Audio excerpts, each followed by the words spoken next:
নদীর ওপর নির্মাণ করা হচ্ছে সেতুর অবকাঠামো। পাশেই বাঁশের সাঁকোর ওপর দিয়ে ঝুঁকি নিয়ে চলছে এলাকাবাসী। কিশোরগঞ্জের ইটনা উপজেলার নামাকারা নদীর ওপর ২০১৯ সালে সেতুর কাজ শুরু করার পরপরই বন্ধ করে দেয় ঠিকাদার। ৫ বছর পর নতুন ঠিকাদার নিয়োগ করে সম্প্রতি আবারও শুরু হয় নির্মাণ কাজ।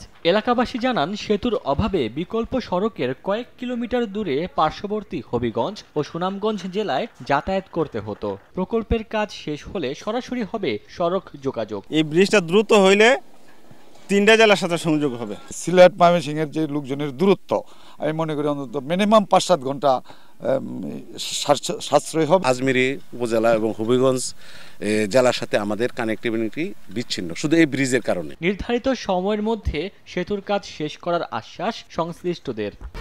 ১, ২, ৩ ঢাকায় জমি জিতে নিন ১০০% ক্যাশব্যাক সহ ২০ কোটি টাকার পুরস্কার।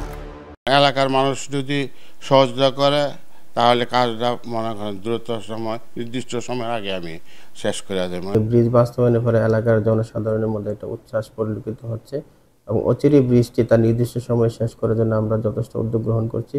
আশা করছি নির্দিষ্ট সময়ের মধ্যে ব্রিজের কাজটা শেষ হবে। ৪৯৪ মিটার দীর্ঘ সেতু নির্মাণে ব্যয় ধরা হয়েছে ৭০,৭৩,৩৯,০০০ টাকা। ২০২৬ সালের ১ জানুয়ারি প্রকল্পের কাজ শেষ হওয়ার কথা রয়েছে।